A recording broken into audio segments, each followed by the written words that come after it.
시청자 여러분 안녕하십니까? 경기도민 인천시민과 함께하는 인사이드 경인입니다. 올해부터 수도권에서는 생활 폐기물 직매립이 금지됐습니다. 이미 몇 년 전부터 예고된 일이었습니다. 하지만 공공소각시설이 늘어나지 않은 상황에서 직매립이 금지되다 보니까 민간 소각장 의존도가 급격히 높아지고 있고요. 수도권 쓰레기가 비수도권으로 보내지면서 지역 갈등으로까지 번지고 있습니다. 쓰레기 대란에 대한 우려가 끊이질 않자 정부도 공공소각장을 짓겠다고 하면 각종 절차를 줄여주겠다고 대책을 내놨습니다. 하지만 미봉책이라는 지적도 있는데요. 오늘 인사이드 경인 두 달이 지난 직매립 금지 상황을 진단하고 쓰레기 문제 해결 방안이 뭔지 홍수열 자원순환사회경제연구소장과 이야기 나눠보겠습니다. 소장님 어서 오십시오. 네, 안녕하세요. 네, 반갑습니다. 올해 1월 1일부터 수도권 생활 폐기물 직매립이 금지됐습니다. 먼저 이 제도가 뭔지 좀 설명을 해주시죠. 그러니까 종량제 봉투를 바로 매립하는 것을 직접 매립, 그래서 직매립이라고 하는 거거든요. 그러니까 종량제 봉투를 이제 바로 매립을 하게 되면은 매립량이 증가하게 되니까 소각 매립장의 수명이 줄어들잖아요. 우리나라는 국토 면적이 좁기 때문에 매립장 부족 문제가 심각합니다. 그러니까 새로 매립할 수 있는 땅을 구하기 어려울 테니까 그러니까 매립장 수명을 늘리는 것이 쓰레기 처리의 안정성 측면에서 매우 중요한 거거든요. 네. 그래서 매립되는 양을 줄여서 매립지를 오래 쓰자. 그래서 2021년에 폐기물관리법이 개정되면서 수도권 지역은 2026년부터 그 외 지역은 2030년부터 생활 폐기물의 직매립을 금지한 겁니다. 그러니까 쓰레기를 원래 형태로 묻지 말고 소각해서 줄여서 버리도록 하는 건데 지금 이제 수도권에 있는 대부분의 이 쓰레기들은 그동안 쓰레기 매립지라고 하죠. 인천 서구에 있는 것으로 알고 있는데 거기에 이제 버리고 있었던 상황이었던 거죠. 그러니까 1995년 쓰레기 종량제 시행이 되면서 재활용되는 양이 많아졌죠. 그래서 한 60% 정도는 재활용이 되고 있는 상황이고 그리고 한 30% 정도는 소각이 되고 있어요. 네. 나머지 10% 조금 못 되는 양들이 매립장에 가고 있는데 이제 그 매립장에 가고 있는 연간 한 56만 톤 정도 되는 양들도 이제는 매립하면 안 된다라고 하는 거죠. 그러면 각자 지역에서 쓰레기가 발생한 지역에서 알아서 소각을 해서 매립지를 가서 거기서 버리는 이런 형태라고 보면 되겠습니까? 그러니까 생활 폐기물의 처리 책임은 시군구 단위가 있으니까 이제 시군구에서 이제 종량제 봉투가 배출이 되면 알아서 재활용을 하든지 아니면 소각장을 지어서 태워서 소각제만 보내든지 해야 된다. 종량제 봉투를 이제 수도권 매립지로 보내는 것은 2026년부터는 금지하겠다라고 하는 거죠. 그럼 기존에 거기 인천에 크게 조성돼 있었던 매립지에서는 직매립이 안 되고 소각된 쓰레기를 그러니까 소각제만 가져가거나 아니면 이제 종량제 봉투를 선별해서 타지 않는 불연성 쓰레기, 그러니까 토사라든지 유리 조각 같은 거 이런 것들만 이제 매립을 할 수 있다는 거죠. 그러면 이제 올해 1월부터 이제 직매립 금지가 된 쓰레기들은 수도권에서 어떻게 처리가 되고 있습니까? 그러니까 애초에 그 계획대로 따지면 그 사이에 공공 소각장을 확충해서 소각을 해서 소각제만 보내야 되는데 그 사이에 공공 소각장 확충이 거의 되지 못했죠. 그렇죠. 그러니까 태울 곳이 없는 거죠. 그러니까 매립되던 양들을 공공 소각장에서 태울 여력이 안 되는 상황에서 직매립 금지가 강행이 된 거거든요. 그러니까 지금 매립되는 물량은 결국은 민간 시설에 의존할 수밖에 없는 거죠. 그래서 2025년까지 수도권 매립지로 반입된 약 56만 톤 정도 되는 물량은 지금 이제 2026년부터는 민간 위탁을 할 수밖에 없죠. 그 민간 위탁이라는 게 뭐 민간 소각 시설에서 태우거나 아니면은 그 종량제 봉투를 가져가서 선별을 해서 폐비닐을 시멘트 회사로 보내는 업체들이 있어요. 이거를 그 중간 재활용 업체들이라고 하는데요. 그러니까 종량제 봉투를 민간 소각장에서 바로 태우거나 아니면은 그 중간 재활용 업체로 가져가서 폐비닐을 선별해서 이걸 시멘트로 태우거나 이 두 가지 방법으로 민간 위탁을 하는 거죠, 지금. 그럼 이렇게 올해부터 이제 소각해야 하는 쓰레기가 갑자기 이제 늘어나니까 뭐 온실가스 배출을 우려하는 목소리도 있는 것 같아요. 이건 어떻습니까? 사실은 종량제 봉투를 매립하더라도 네. 그 음식물 쓰레기나 아니면 휴지라든지 아니면 목재 같은 것들이 썩으면서 메탄가스가 나오거든요. 네. 매립가스로. 예. 그러니까 메탄도 매우 강력한 온실가스이기 때문에 그러니까 매립을 해도 온실가스가 배출이 되는 거고 이제 소각을 해도 온실가스가 배출이 되는 거거든요. 그러니까 매립되는 쓰레기를 소각을 한다고 해서 온실가스 배출이 더 증가하는 건 아니죠. 근데 문제는 기후위기 대응을 위해서 예. 온실가스 배출량을 줄여야 되는 거거든요. 그렇죠. 그러니까 그 매립되는 쓰레기를 소각으로 바꿔버리면 온실가스 폐기물 처리에서 나오는 온실가스 배출량을 획기적으로 줄여야 된다라고 하는 탄소 감축 목표와는 상충이 일어나는 것이죠. 그러니까 폐기물 처리로 인한 온실가스 배출량을 줄이려면 직매립되는 양들이 소각장으로 가면 안 되고 네. 재활용이 돼야 되겠죠. 아, 재활용 그 물량을 더 늘리는 게 더 중요하겠네요. 그러니까 원래 가장 바람직한 방법은 쓰레기 발생량을 아예 줄이거나 아니 분리배출량을 늘려서 종량제 봉투 양을 획기적으로 줄이는 쪽으로 가는 게 가장 바람직한 방법인데 사실은 2021년에 그 직매립 금지 법률이 통과되고 난 이후에 종량제 봉투 쓰레기 양이 줄어든 게 아니라 오히려 늘어났어요. 네. 그리고 재활용 양도 그 획기적으로 늘어나진 않았거든요. 그러다 보니까 지금 결국은 매립되는 쓰레기는 이제 소각해야 된다라는 네. 이야기가 나올 수밖에 없는 거죠. 그렇다면 이제 쓰레기들을 이제 공공 소각장에 가서 일단 소각을 시켜야 되는데 이 공공 소각장 자체는 지금 뭐 어떤 상황입니까? 모자라거나 뭐 충분한 상황입니까? 그러니까 그동안 공공 소각장의 처리 용량이 부족했기 때문에 매립장으로 간 거잖아요. 네.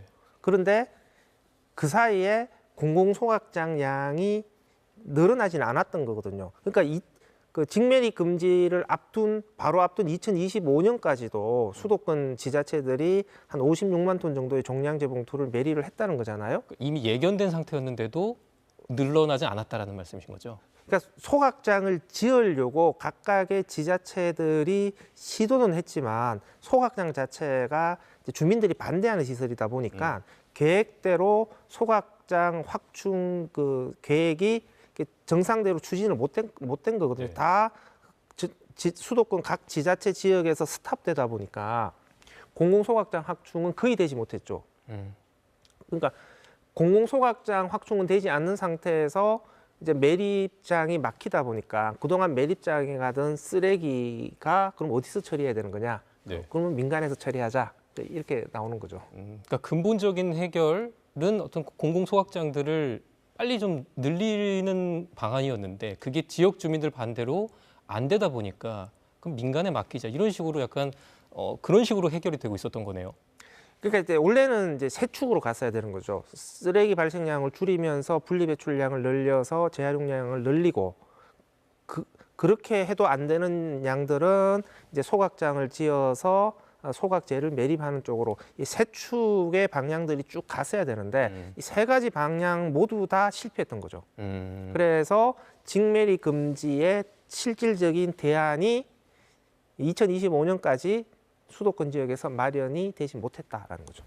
사실 이제 공공 소각장이 늘어나지 못했던 건 결국 주민 반발이 너무 심했기 때문이잖아요. 그래서 뭐 여러 가지 당근도 제시가 됐던 것 같아요. 예를 들어서 뭐 소각장 주변을 뭐 공원화한다든지 아니면 주변 주민들에게 난방비를 지원한다든지 여러 뭐 대안들도 있었습니다. 하지만 이런 것도 잘 되지는 않았나 봐요. 그러니까 소각장은 주민들이 모두 다 싫어하는 시설이기 때문에 그러니까 주민 수용성을 높이기 위해서 그동안 다양한 그 대안들이 나왔거든요. 그래서 소각장을 아주 멋지게 지어보자. 그래서 소각장이 지역의 혐오 시설이 아니라 랜드마크가 되어서 막 관광객들이 찾아올 수 있을 정도의 그런 시설을 만들어 보자. 두 번째로는 소각장 주변 지역에 살고 있는 주민들에게 뭔가 인센티브를 적극적으로 주자. 난방비도 지원을 해주고 소각장을 공원화시키고 수영장도 만들어서 그 편의시설을 주민들이 좀 더 저렴한 가격에 이용할 수 있도록 하자.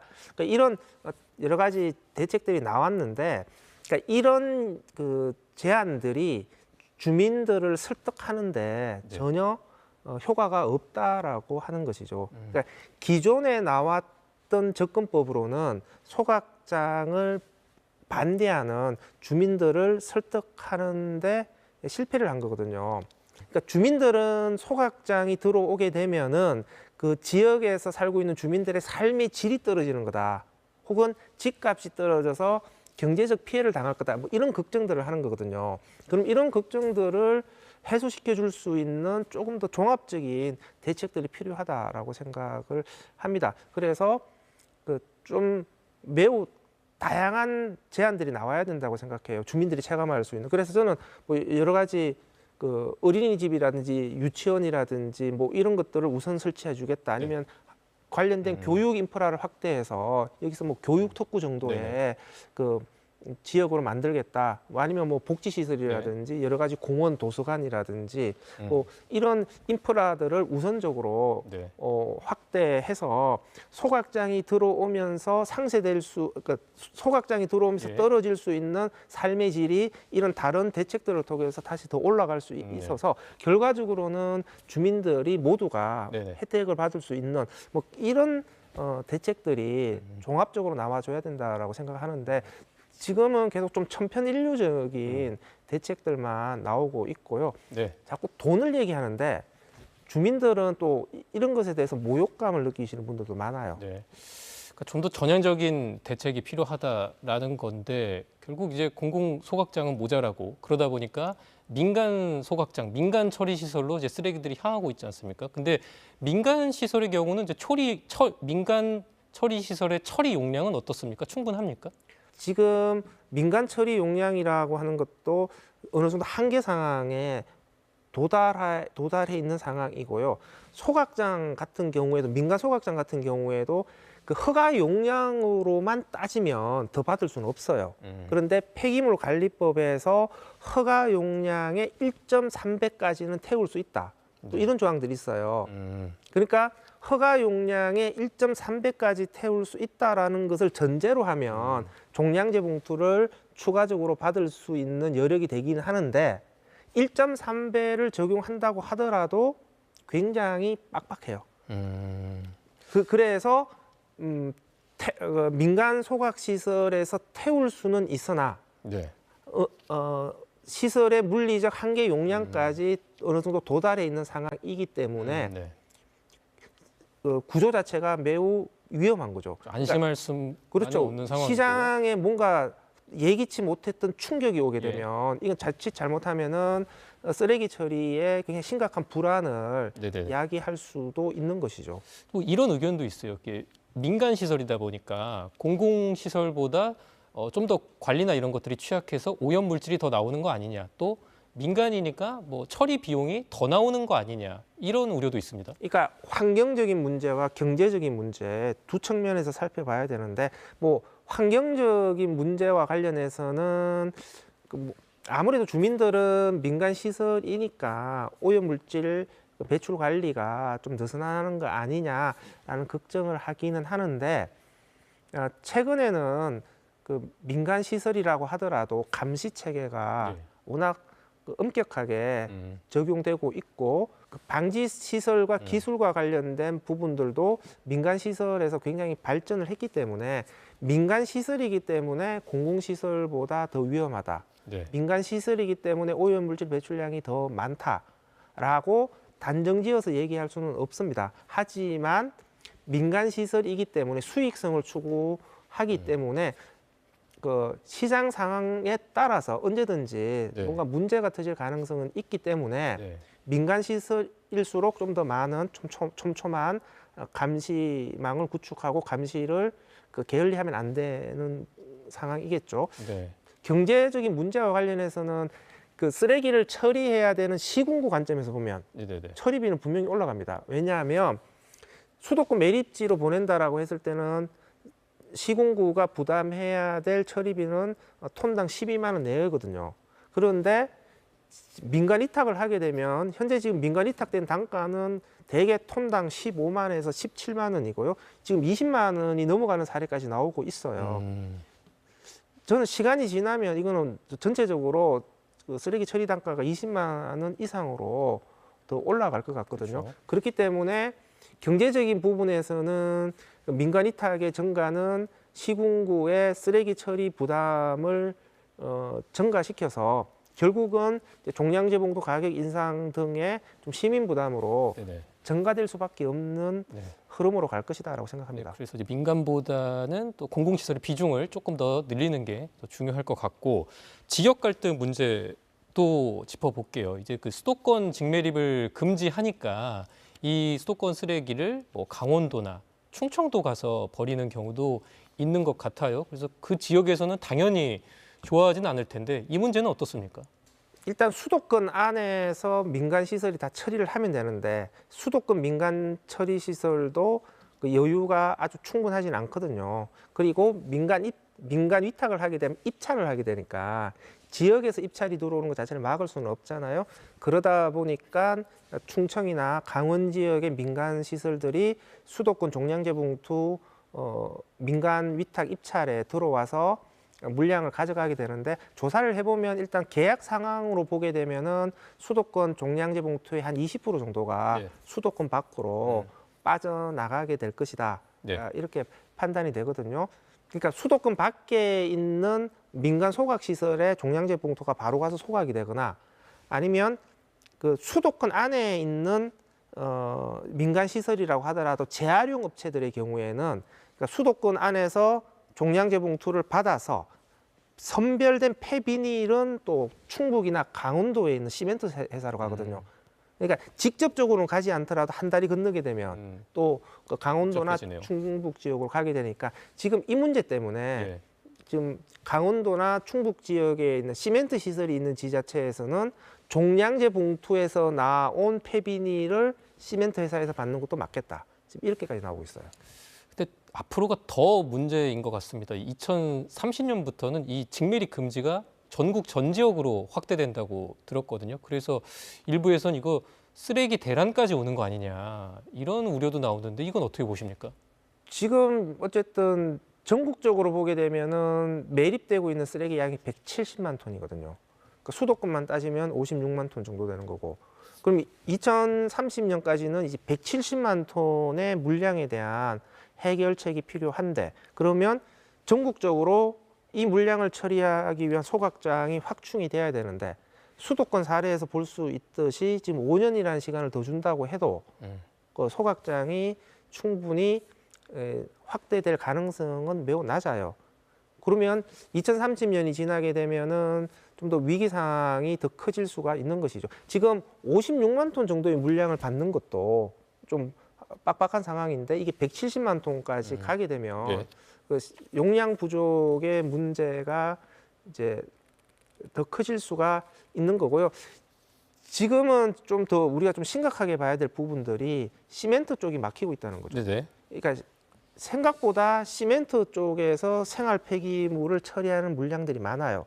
그런데 지금 주민들이 종량제 봉투 등을 통해서 재활용 업체를 거쳐서 시멘트로 들어오는 것 자체를 막기 시작한단 말이에요. 그래서 그 시멘트 회사들이 종량제 봉투에서 오는 쓰레기는 받지 않겠다라고 이미 선언을 해버렸어요. 그러면은 민간 소각장만으로 이 물량을 다 받아야 되는데 예. 이게 시멘트와 민간 소각장이 조금 더 분산해서 책임을 분담을 했다면 이게 한쪽으로 몰리는 상황이니까 시간이 지나면 저는 쓰레기 처리 어려움이 더 커질 수도 있다라고 봅니다. 그래서 정부도 대책을 내놓긴 했어요. 이 공공소각장 패스트트랙 제도입니다. 그러니까 기존에는 이 소각장 짓는데 11년 8개월 정도 걸렸는데 뭐 각종 뭐 절차라든지 규제라든지 이런 거 없애주면서 8년 2개월까지 단축하겠다 이런 내용인데 효과 있겠습니까? 주민 설득 등의 문제가 원만히 풀릴 수 있는 지역 같은 경우에는 도움이 되겠죠. 하지만 지금 공공소각장 확충이 되지 않는 가장 큰 문제는 주민 설득의 문제거든요. 네, 그렇죠. 그러니까 인허가상의 여러 가지 규제 때문에 기계적으로 발생하는 그러니까 물리적 이 시간이 아니라 그 주민 설득에 의해서 진행이 막히는 게 제일 큰 문제인데 이런 패스트 트랙 제도를 도입한다고 해서 이 주민 설득의 문제가 해결되는 건 아니거든요. 네. 그래서 뭐 일정 부분 도움은 되겠지만 좀 더 근본적인 해결책은 아니다라고 생각을 합니다. 그래서 주민 설득을 위한 좀 획기적인 대책은 또 어떻게 가야 될 거냐 이게 나와야죠. 아까 말씀하셨던 뭐 파격적인 인센티브라든지 뭐 전향적인 대책 이런 게 필요하다는 말씀인데 뭐 또 다른 대책도 있습니다. 공공 전처리 시설을 늘리겠다 이런 얘기도 있는데 일단 공공 전처리 시설 뭡니까? 조금 이제 생소한데요. 그러니까 종량제 봉투를 뜯어서 종량제 봉투 안에 있는 그 폐비닐 같은 것들을 다시 한번 걸러내겠다. 그러니까 소각 앞에서 한 번 더 걸러내겠다라는 의미에서 전이라는 얘기를 썼어요. 이물질을 빼서 좀 소각 효율을 높이는. 두 가지 측면이 있죠. 그러니까 종량제 봉투 안에 있는 폐비닐을 골라내면 이 폐비닐은 그 열분해 시켜서 기름을 뽑아내는 재활용 시설로 보낼 수가 있거든요. 그러니까 종량제 봉투 안에 있는 비닐을 좀 더 뽑아내어서 재활용을 더 시키겠다. 다음에 종량제 봉투 안에서 이제 폐비닐을 골라내고 유리조각 같은 것들을 좀 골라내면은 이게 현재의 소각 시설에 소각하기에 좀 더 적합한 쓰레기가 되는 거죠. 예. 그러면 소각의 효율을 높일 수가 있습니다. 그래서 소각 전에 한 번 더 처리하자라고 해서 전처리 시설이라고 네. 얘기하는데 또 다른 말로는 전처리 시설이라고 하는 건 조금 용어가 좀 어렵다. 부적정하다고 네. 생각해서 그냥 종량제 봉투 선별 시설이 더 직관적으로 네. 이해하기 쉬울 것 같습니다. 그럼 그 선별 시설이 대안이 될 수도 있을 것 같은데 또 그걸 늘리는 것도 쉽지 않나요? 일단 종량제 봉투 선별 시설의 경우에도 쓰레기 처리 시설이라서 주민 반대가 일어날 겁니다. 결국은 소각 시설보다는 조금 덜한데. 덜할 수는 있지만 그래도 주민 반대가 만만치 않기 때문에 소각 시설뿐만 아니라 지금 모든 폐기물 처리 시설을 다 묶어서 주민 반대를 해결할 수 있는 좀 대책들은 좀 포괄적으로 나와야 된다라고 생각을 하고요. 예. 두 번째로는 이게 소각만큼 입증된 시설이 아니에요. 그러니까 지자체 입장에서는 뭔가 좀 모험을 해야 되는 거죠. 예. 그래서 이런 종량제 봉투 시설이 선별 시설이 소각 앞단계에서 소각 물량을 확실하게 안정적으로 줄일 수 있는 시설이다라고 하는 것들을 좀 더 신뢰성 있게 좀 보여줄 필요가 있어요. 사실 또 아까 말씀하셨지만 근본적인 해결은 쓰레기 발생량 자체를 또 줄이는 방법이지 않겠습니까? 그래서 지금 이제 서울, 경기, 인천에서는 2030년까지 발생량을 8% 정도 줄이겠다. 이런 게 목표인데 이 목표 달성 가능하겠습니까? 이제 어떻게가 문제가 되겠죠. 그 서울 같은 경우에도 생활 폐기물 다이어트 캠페인을 하겠다. 그래서 시민들로 하여금 그 다이어트 서약을 하게 하겠다라고 하는 것인데 생활 폐기물을 줄이겠다라고 하는 캠페인은 지난 10년 동안 수차례 벌어졌어요. 그런데 통계를 보게 되면 그 사이에 생활 폐기물의 양은 오히려 더 증가했거든요. 그러니까 기존에 생활 폐기물을 줄이겠다라고 하는 캠페인은 이미 실패한 것으로 입증이 된 건데 그럼 앞으로 8%는 무슨 수단으로 줄이겠느냐? 그러면 기존의 방식과는 조금 다른 방식으로 줄일 거다라는 대책이 나와야 되겠죠. 네. 그래서 좀 시민들이 받아들이기에 추상적이고 모호한 감량 캠페인을 네. 전개하겠다 이렇게 갈 게 아니라 예. 매우 구체적으로 그러니까 어떤 폐기물을 대상으로 해서 어떤 방법을 동원해서 줄이겠다. 네. 그리고 이렇게 하기 위해서 시민들은 어떤 행동을 해야 된다. 네. 이런 것들이 매우 구체적으로 가이드가 나와야 된다고 생각해요. 이제 이야기를 정리해 보도록 하겠습니다. 이 수도권 쓰레기 문제와 관련해서 물론 정부 지자체의 대책 마련이 가장 중요하겠고 또 시민들의 적극적인 협조도 중요할 것 같은데요. 소장님께서 마지막으로 하시고 싶은 말씀 있다면 부탁드리겠습니다. 결국은 이제 쓰레기의 안정적인 관리를 위해서 직매립은 우리가 반드시 가야 될 길입니다.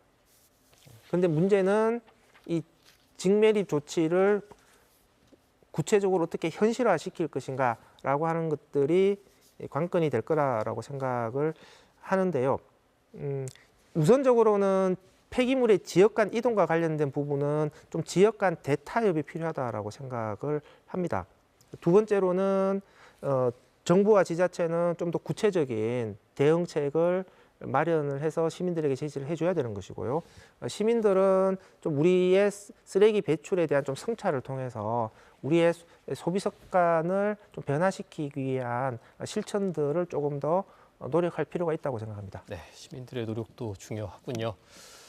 최근 수도권 직매립 금지로 나타난 문제들은 갑작스럽게 닥친 상황이 아닙니다.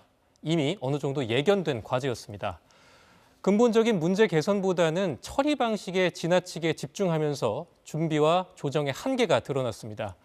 이제는 단순히 처리 시설 확보에 집착할 게 아니라 생산과 소비 단계부터 쓰레기를 줄일 수 있는 중장기적인 해법에 좀 더 신경 써야 할 때인 것 같습니다. 오늘 인사이드 경위는 여기서 마무리하겠습니다. 시청해주신 여러분 고맙습니다.